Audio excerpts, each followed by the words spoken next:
There are patterns that ache like ghosts, invisible yet heavy. They return not to punish but to reveal. A woman stares at the mirror after another failed connection and asks, "Why again?" But the mirror does not answer. It only reflects. You've probably felt this, a loop that feels cursed yet intimate. Why do we sabotage peace just when it arrives? Why do we reach for what already cut us before? Because repetition in the symbolic world is a form of language, a memory trying to incarnate again, a soul still trying to speak. The behaviors we repeat aren't always egoic mistakes. They're often mythic metaphors, signs of a soul trying to return to itself. The psyche repeats what wasn't witnessed. The soul reenacts what was never named. What you call a pattern may be a sacred message still unopened. 1. A man finds himself once more in the same kind of relationship, with different names, different faces, but the same ache. He doesn't realize he's not chasing love. He's chasing a primal absence that still bleeds under his adult smile. 2. A young woman keeps burning out in every project she starts. She calls it failure. But in truth, her nervous system never learned safety, so creation became self-attack in disguise. 3. There's an old house in someone's dreams, always there, half lit, doors ajar, rooms untouched. It's the soul's memory of where it first lost its voice. 4. The myth of Sisyphus is not about punishment. It's about sacred insistence. The boulder rolls not because the man failed, but because the wound was never seen. Repetition is not mechanical, it's mythological. In Jungian terms, what we repeat unconsciously holds a shadow-craving integration. The same inner child, silenced and dismissed, starts using behavior as a scream. The same abandoned feminine within starts rewriting stories through exhaustion.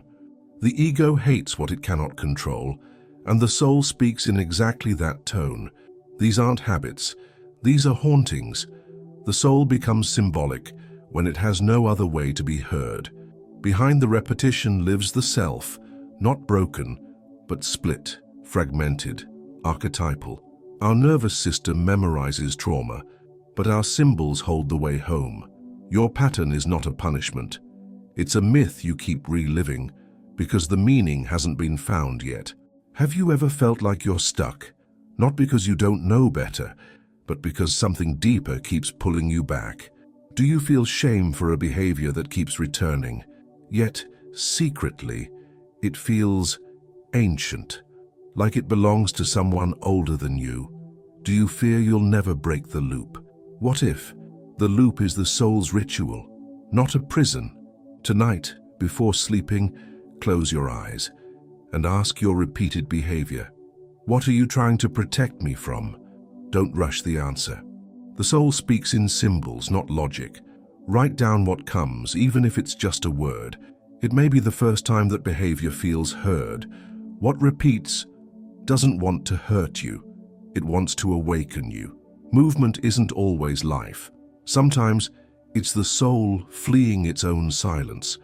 Not all running is forward. Some is escape in disguise. There are those who can't stop. They wake already anxious, fill every hour, chase goals like breath. But deep inside, they're not driven. They're haunted. Stillness terrifies them. Silence feels like death, and so they run. Not from life, but from the void they were never taught to hold. The modern world rewards speed, but the soul doesn't move at that pace.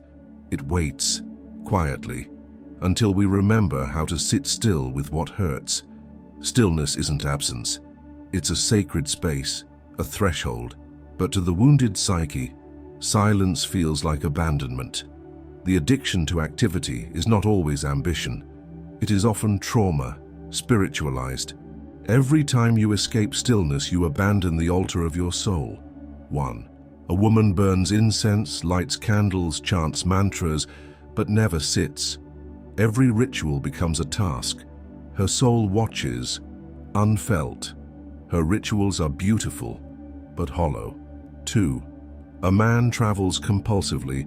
He says he's exploring, but in truth he's fleeing an inner house that feels haunted by old voices. The silence there is deafening. 3. In myth, Hermes is the god of motion, but even he rests at crossroads listening to the wind before choosing a direction. Wisdom is born in the pause. 4. A bird flutters in a room, panicking, seeking a way out. But the window is open. The bird just never stops long enough to see. According to polyvagal theory, a constantly activated nervous system creates survival movement, not presence.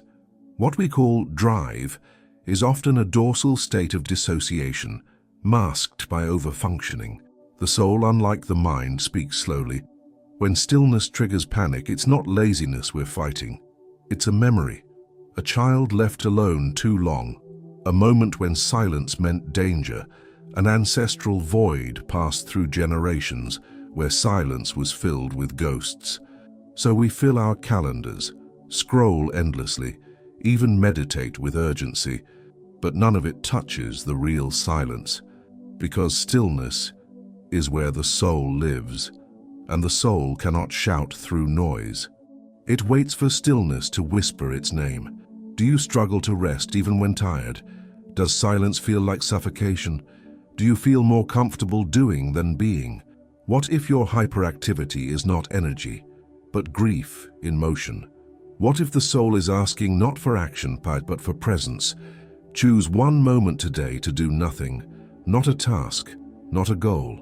Just sit, breathe, let the body speak. If discomfort arises, place a hand on your chest and whisper, "I'm here now." I will not abandon you in the silence.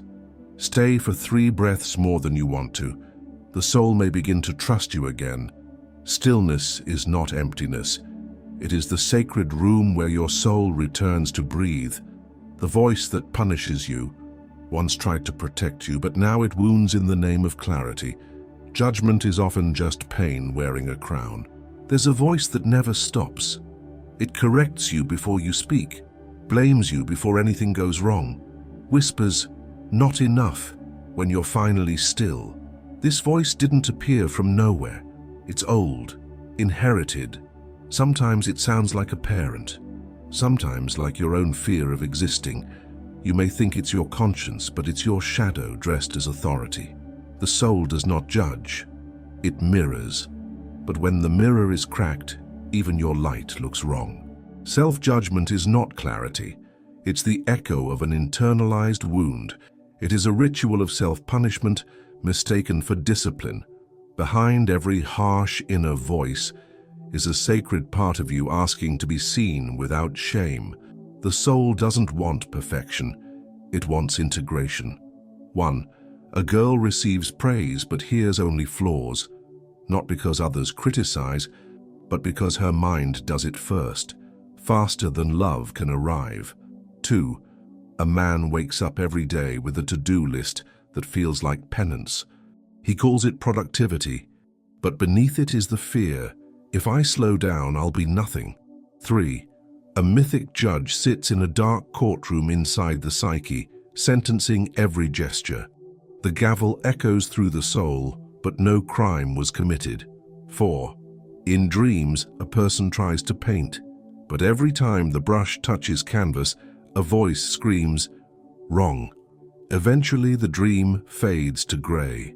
According to Jungian thought, the inner critic is part of the shadow, a disowned voice that once arose to help us adapt and survive, especially in environments of judgment or conditional love. But what was once survival becomes sabotage.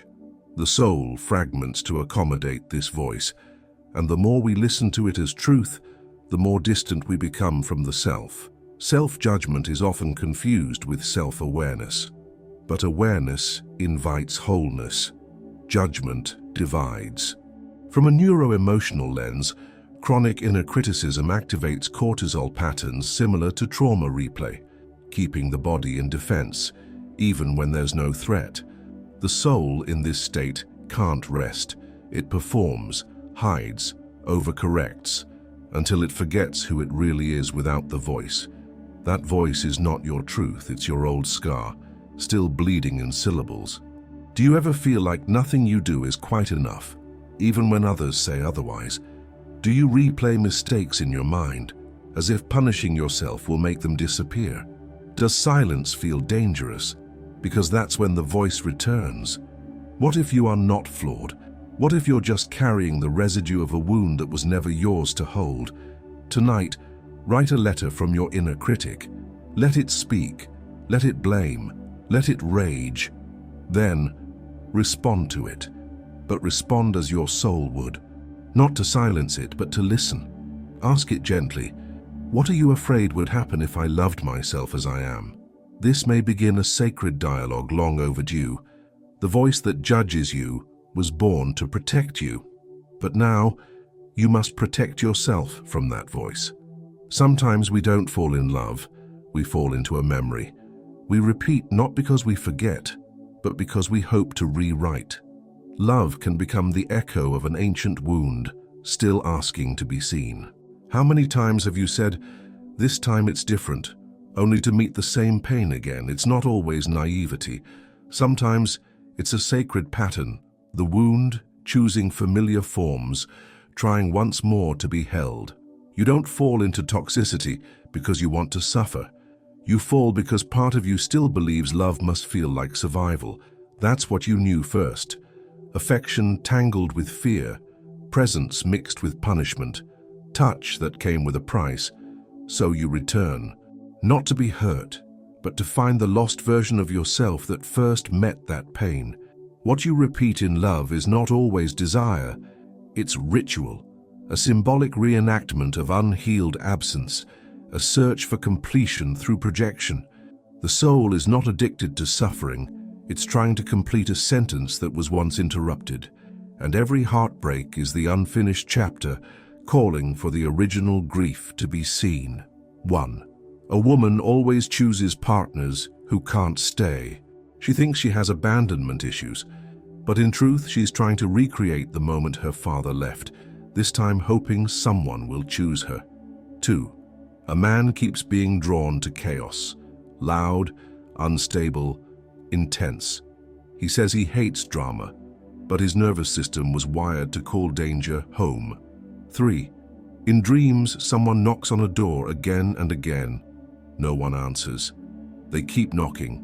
That door is the past, and their knuckles are bruised from trying to re-enter what hurt them. 4. The myth of Orpheus isn't just about love. It's about looking back, the longing to retrieve what was lost, and the grief that it always slips away. The repetition of harmful dynamics isn't masochism.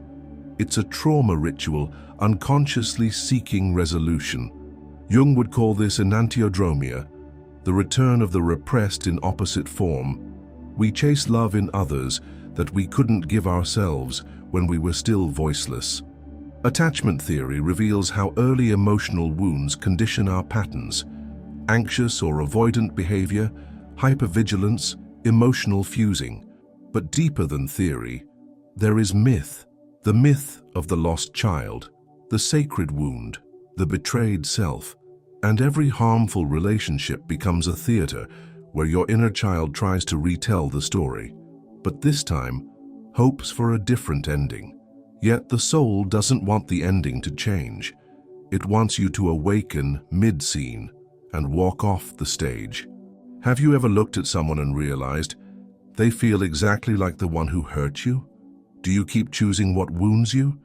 Not because you like the pain, but because something inside you still thinks pain is love's price? What if the repetition isn't weakness, but your soul asking to be held by you for the first time? Before sleep, imagine one relationship that hurt you deeply. Close your eyes and place your hand on your chest. Whisper, "You were a mirror. I see you now, but I no longer need to see myself through your reflection." Visualize the mirror dissolving and your soul returning to you whole. We repeat what hurt us, not to suffer again, but to recover the part of us left behind. A soul ignored does not rebel, it retreats. Creation does not vanish and it waits in exile. What you call block may be your truth, asking for gentleness. There comes a moment when the words stop, the brush hesitates, the music feels distant. You sit before the page, the canvas, the stage, and feel nothing, not because you have no talent, but because something within you has gone quiet. And maybe it's not your creativity that is blocked. Maybe it's your soul that no longer feels safe to come forward. There are wounds that silence the inner artist, not through punishment, but through neglect. The muse doesn't scream. She waits in silence in a corner of your psyche, asking, do you still know how to listen without trying to impress? Creative blocks are not failures. They are symptoms of emotional exile. The soul does not create on command. It creates in safety. It creates when it knows it will not be judged, rushed, or reduced. Your block is not an absence of ideas. It is the presence of a wound, asking to be named before it births anything new. 1. A woman stares at a blank page for hours. The same woman who used to write poems in the dark. Now the words have vanished, not because her talent died a viprita, but because her grief was never written. 2. A man walks past his guitar for weeks. Once it was his refuge. Now it feels foreign. He thinks he's lost passion, but what he lost was permission. 3. In myth, Psyche was given impossible tasks, not to prove her worth, but to awaken forgotten parts of herself. Creative drought is like that, a sacred trial before rebirth. 4. In a dream, someone digs in dry soil searching for water. They're exhausted, but beneath the surface and the spring is still alive. It just needs a gentler hand. According to Marion Woodman, creativity is the voice of the embodied feminine, and when this voice is shamed, controlled, or silenced, creation retreats into the unconscious. From the perspective of trauma psychology, the nervous system cannot access play or imagination when stuck in survival mode. You may call it procrastination, but your body calls it protection.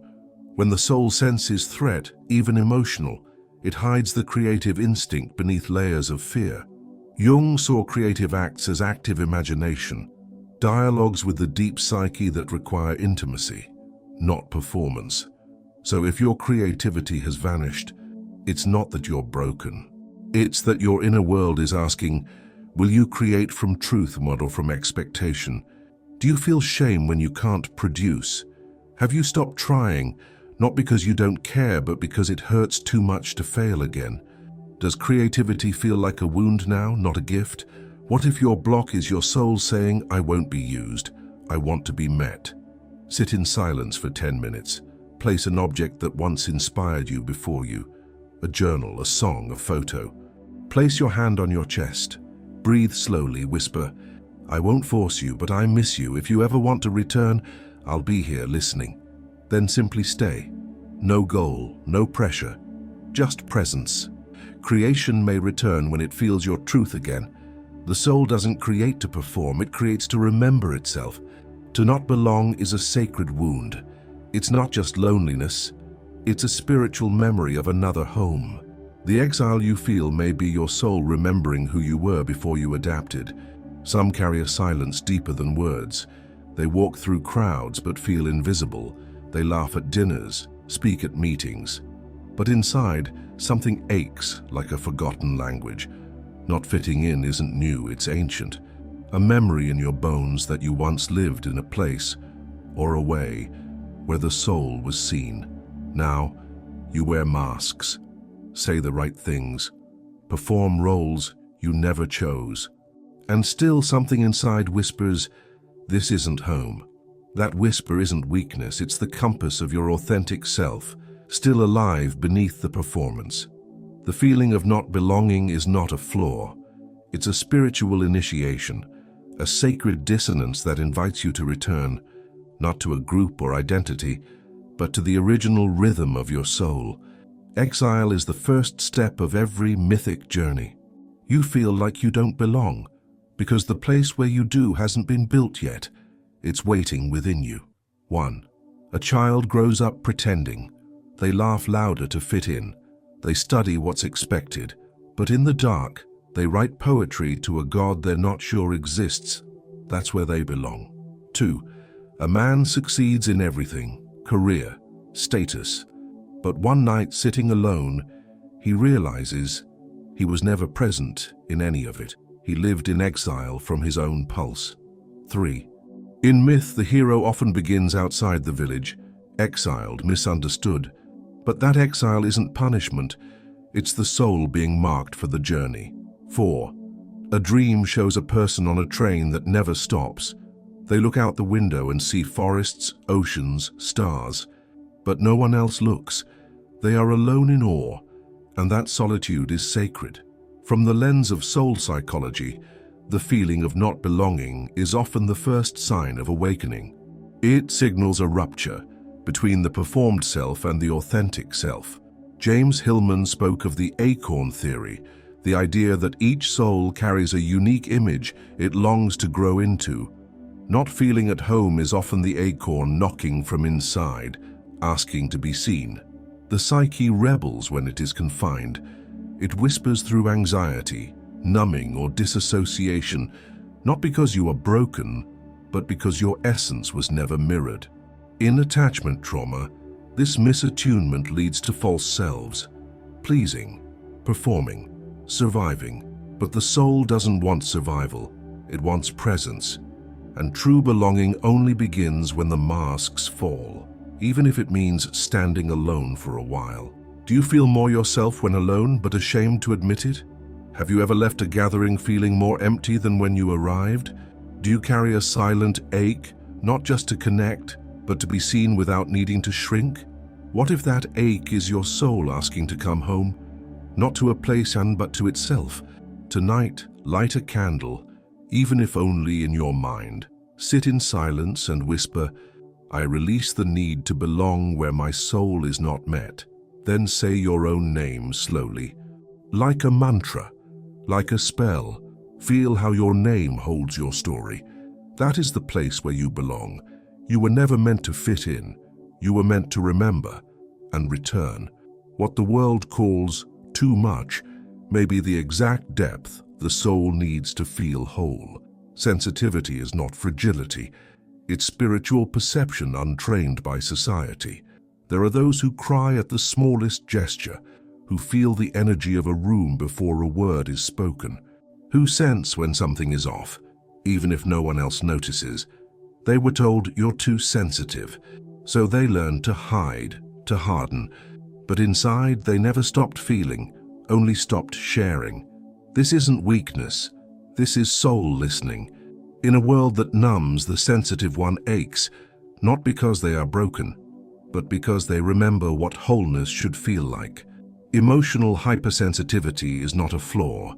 It is an initiation, a rite of passage into deeper perception. The sensitive soul is a seer in disguise, but without guidance, the gift feels like a burden. Your depth isn't the problem. What wounds you is having to carry it in silence. 1. A child feels everything: the tension in their parents' voices, the grief in music, the sorrow in others' eyes, but no one teaches them how to hold it, so they turn inward, carrying worlds alone. 2. A woman avoids crowds, not because she's shy, but because her nervous system receives every unspoken emotion like a flood. She doesn't lack strength, she lacks space to breathe. 3. In ancient myths, the oracle was not strong in body, but open in spirit.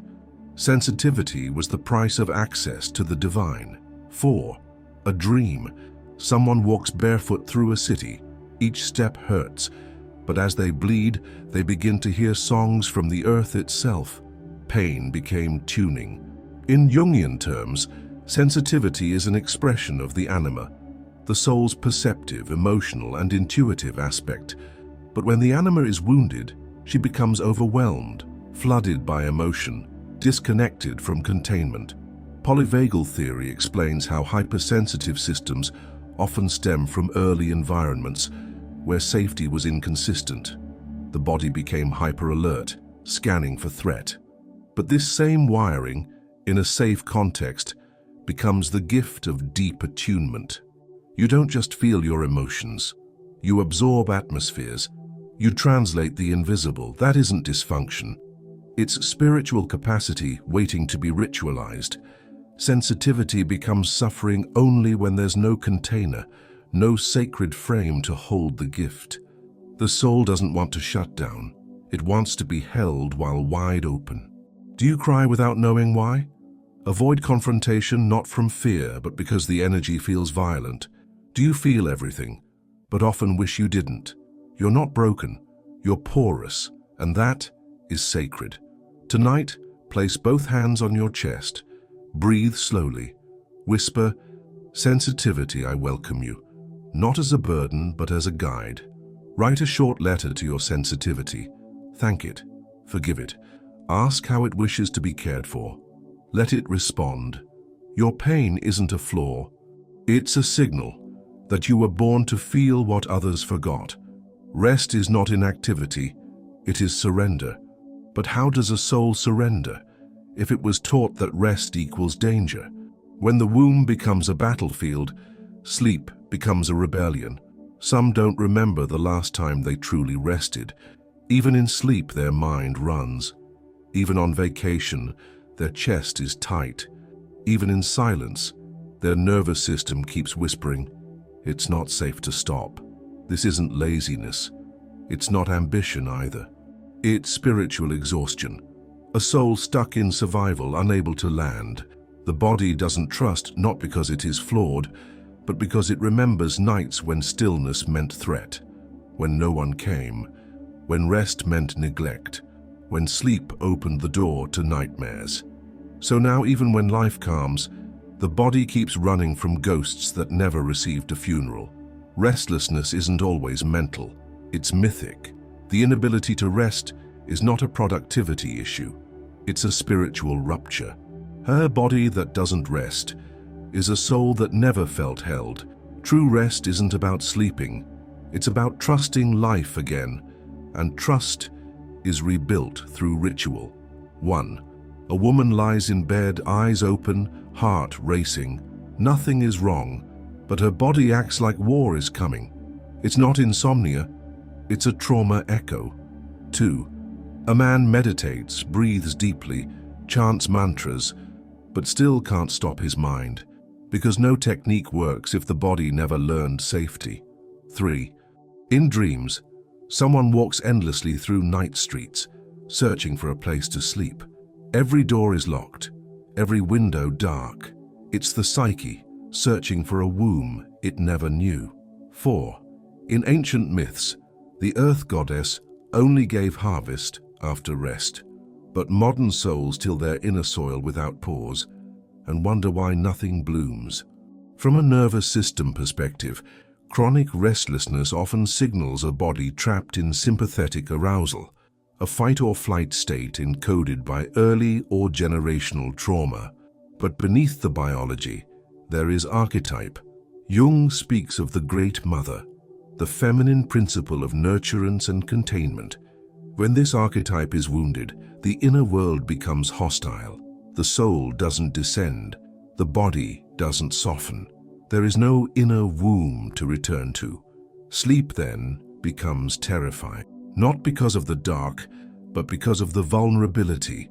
The spiritual feminine at the part of us that allows, receives, rests, has been replaced by performance, control, vigilance. To rest is to trust that life won't collapse without your effort. But if you were never held, how can your soul remember that? Do you lie in bed and feel your thoughts accelerate? Does your body resist stillness, even when you want it? Do you feel guilty for resting, as if you must earn it? That is not ambition. That is an inner child still trying to stay awake, just in case someone finally arrives. Before bed tonight, place a pillow on your chest. Hold it like you would a child. Whisper, "You can rest now. I'm here. I will not abandon you in the dark." Let the breath slow. Let the womb within remember. You are safe now, even if your body needs time to believe it. Repeat it as often as needed. Rest is not weakness. It is the moment when the soul finally feels carried. Spiritual ideas can become wings or walls. Without embodiment, even the sacred becomes a mask, and the soul cannot heal through concepts alone. It must be touched, There's a kind of seeker who knows all the right words. They speak of vibration, timelines, past lives. But when grief knocks, they say, just transmute it. Not because they are shallow, but because pain, when not metabolized, seeks light as escape. And so we chase the stars, while the wound waits in the body. We recite affirmations, while the inner child still trembles beneath the surface. This is not spiritual immaturity, it's spiritual exile, when the sacred becomes theory and the soul remains untouched. The obsession with spiritual ideas, without embodied practice, is often a symbolic avoidance of pain. The ego spiritualizes to escape dissent, but the soul only evolves when it is felt. Enlightenment without embodiment is dissociation in sacred clothing. The descent must come before the ascent. 1. A woman speaks of chakras and downloads, but cannot cry for her father who passed. Her light feels pure, but her heart remains unvisited. 2. A man teaches mindfulness, yet he cannot feel his own anger. He's transcended but not integrated. His peace is brittle. 3. In myth, Icarus flies too close to the sun, not because he's arrogant, but because he never learned how to walk the earth with his wounds open. 4. A dream. A person climbs a staircase of light. At the top, nothing. They descend again, this time barefoot, and find their inner child waiting at the first step. James Hillman warned of literalism in spiritual life, taking symbolic truths as cognitive maps rather than invitations to feel. Carl Jung saw individuation as a spiral descent, not a linear climb. To know the self, one must descend into the personal and collective shadow, not bypass it with light. In trauma psychology, this bypassing is known as spiritual dissociation, using elevated language to avoid embodied emotional truth. The nervous system cannot be healed through insight alone. It requires safety, slowness, contact. The soul wants the light, yes, but only after the darkness has been honored. The sacred is not afraid of shadow. It lives in the tension between the two. Do you speak about awakening, but feel numb inside? Have you studied everything, but still feel disconnected from your own body? Do you fear emotional descent, even as you seek spiritual ascent? Maybe your soul isn't asking for more knowledge. Maybe it's asking to be felt, touched, wept through. Maybe it's your practice is waiting to become prayer. Place your bare feet on the ground. Breathe deeply. Say aloud, I am not just light. I am body, wound, and return. Then place your hand on your belly. Ask it, what pain have I spiritualized instead of feeling? Wait. The answer may not come in words, but in release. That is prayer. The sacred doesn't ask you to escape. It asks you to descend, so it can rise with you. Visibility is not always a gift. Sometimes it's a wound. The soul hides not out of shame, but out of memory. To be seen once meant to be hurt. Now, invisibility feels like safety. There are people who dim themselves not because they lack light, but because that light once attracted danger. They hesitate before speaking, even when their truth aches to be heard. They downplay their gifts, reject praise, avoid attention, not because they don't want to shine, but because the last time they did, it cost them something. A cruel comment, a punishment, a silence that screamed, you don't deserve to take up space. So they learned, it's safer to shrink, to hide in plain sight, to become invisible, even to themselves. The fear of being seen is not irrational, it's ancestral. The soul, once wounded in visibility, builds veils to protect itself. But the gift you hide is not meant to stay buried. It carries medicine, for you and for others. To be seen is to re-enter the sacred fire, and this time, to survive it. 1. A child sings out loud for the first time, and someone laughs. Decades later, their voice trembles every time they speak in public. They call it shyness, but it's grief. 2, a woman posts her art then deletes it, not because it wasn't beautiful, but because exposure feels like skin without protection. 3, in myth, the wounded healer hides in a cave, not to escape the world, but to prepare for the moment when their light can return, dignified by shadow. 4, a dream. Someone stands on a stage, wrapped in mirrors, but every mirror is fogged. They begin to wipe each one, and finally see their own eyes looking back. According to trauma psychology, exposure trauma often originates from early moments where being authentic led to emotional pain, when vulnerability met rejection, when expression met punishment. The nervous system learned it's not safe to be real. From a Jungian lens, this is a wounded encounter with the archetype of the self as witness.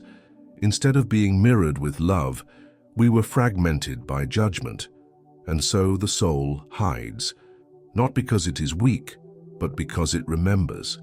But healing begins not by forcing visibility, but by creating sacred spaces where the inner light feels safe to return. The goal isn't to be seen by everyone, it's to stop hiding from yourself. Do you tremble when your truth gets too close to the surface? Do you sabotage opportunities to be visible, even when your soul craves to be recognized? Have you confused silence with safety? Maybe your fear isn't about being seen. Maybe it's about not being seen with love. Stand before a mirror in a quiet room. Look into your own eyes, gently say, "I see you, and I will not look away this time." Notice what arises: tears, tension, resistance. It's all sacred. You are reclaiming the first gaze, the one that blesses instead of breaks. The fear of being seen is a scar left by a sacred light that was once betrayed. But your light is still holy. Control is not power. It's often grief in disguise. When the invisible betrays us, the ego builds structures. But the soul doesn't want to control life. It longs to trust it. There are those who need to plan everything. They micromanage emotions. They overprepare. They fix, solve, anticipate. They call it strength. But inside, they're exhausted. They don't trust ease. They flinch in silence. They fill the unknown with noise, calendars, certainty. Why? Because once the unknown hurt them. Once something collapsed, and no one came. And now surrender feels like danger, so they control. Not because they're rigid, but because they still carry a wound where chaos first entered. Obsession with control is a sacred scar. A soul that lost faith in the invisible begins to replace spirit with strategy. But the more we control, the less we hear. Surrender is not weakness. It's the medicine that reminds the soul it doesn't have to hold everything alone. 1. A woman organizes every part of her day, down to the minute. But inside, she feels like she's holding back a flood. Her spreadsheets are altars to a deeper fear: collapse. 2. A man panics when plans change, not because he's inflexible, but because unpredictability once meant emotional danger. He controls to feel safe. 3. In myth, the sorcerer who tried to bind the wind ended up trapped in a tower of his own spells.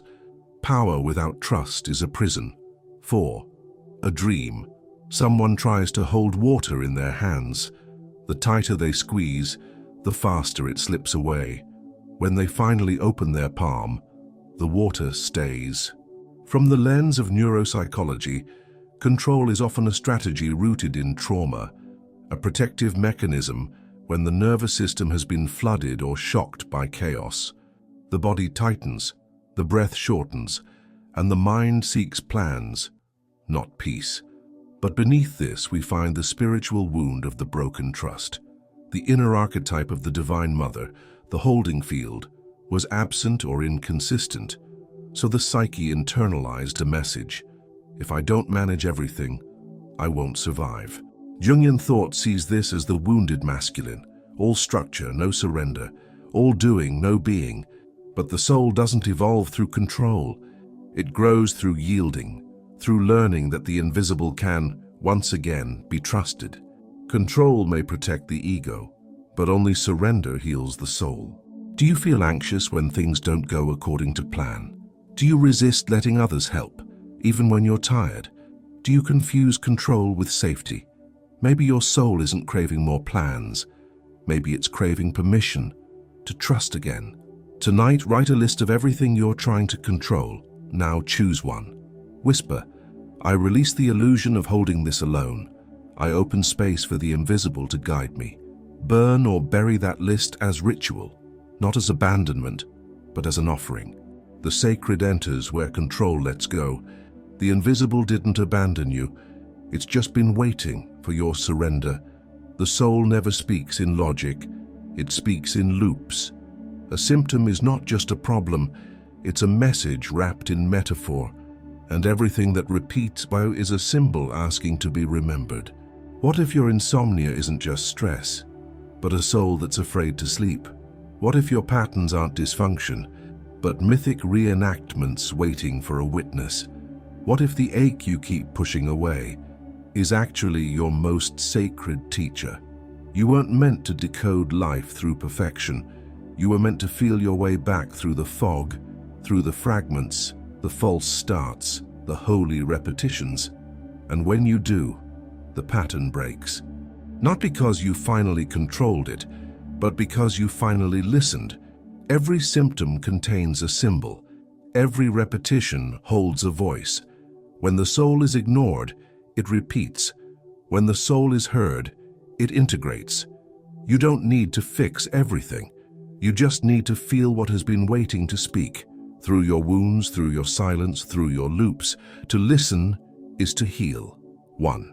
A woman realizes her burnout is not failure, but a cry from her feminine soul asking to stop performing and start resting. 2. A man sees his jealousy not as poison, but as an unhealed wound of abandonment, still bleeding under his adult mask. 3. In myth, the hero only finds the treasure after returning to the very place they once fled. The cave holds the jewel because it also holds the fear. 4. In a dream, someone walks the same road again and again, until one day they stop. And when they stop, they see a door that was always there. They just never paused long enough to notice. Everything you repeat has symbolic intelligence. Your soul is not broken, it's symbolic. According to Jung, the psyche is self-regulating through symbols and archetypes. The symptom insists because the self is seeking wholeness. Each behavior you judged was not a flaw, it was a portal. Each emotion you feared was not dysfunction, it was memory. The spiritual journey is not about escaping repetition, it's about realizing that repetition is initiation. Not all cycles are cages, some are circles of return, waiting for you to walk them awake. And when you finally say yes to the pain behind the pattern, the soul breathes again. Do you feel like something keeps happening and you don't know why? Do you call it sabotage, weakness, bad luck? What if it's none of that? What if it's the sacred, wearing the costume of repetition, trying to pull you back to yourself? Write down one behavior you've repeated again and again. Ask it gently, what are you trying to show me? Don't analyze, just listen. Then fold the paper, place it under your pillow. Before sleeping, whisper, I am ready to receive the symbol inside this symptom. Let the dream world continue the ritual. What insists within you is not here to harm. It's here to remind you of who you were before you forgot.